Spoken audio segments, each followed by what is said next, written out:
Some government operations and small businesses were also impacted. In some places today, it was difficult to pay for your latte or your utility bill with your credit card. WKYT's Carly Hogston and photojournalist Darnell Crenshaw shows us how businesses and customers dealt with a very unusual Friday. It's new at 6. In Richmond, officials with the Madison County Utility Company tells WKYT Microsoft issues prevented customers from paying their bill with a credit card. In downtown Lexington this morning, the Starbucks on Main and Limestone was dealing with a malfunctioning card reader and its mobile app was down. But when we checked around noon, these devices were up and running. A few blocks away at Central Bank and Trust Company, bank president and CEO Luther Deaton tells us his bank was impacted, but now everything is up and running and customers were not affected.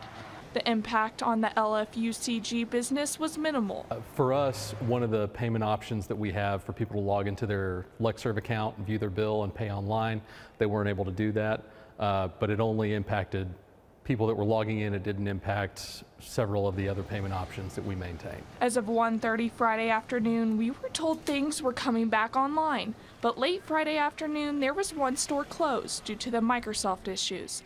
Dick's Sporting Goods store in Hamburg Pavilion. Some customers came here to go school shopping. Disappointed because that's what we had planned to do. But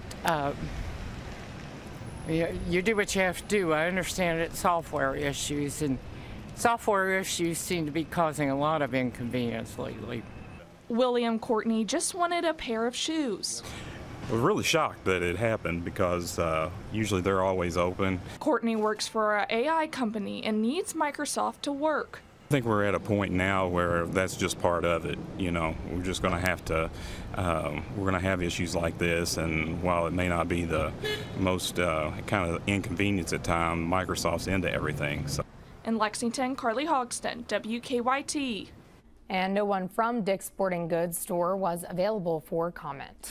Again, cybersecurity firm CrowdStrike says the outage was caused by a faulty update to computers running Microsoft Windows and was not caused by a security incident or cyber attack. The president has been briefed on the CrowdStrike outage, and his team is in touch with CrowdStrike and impacted entities.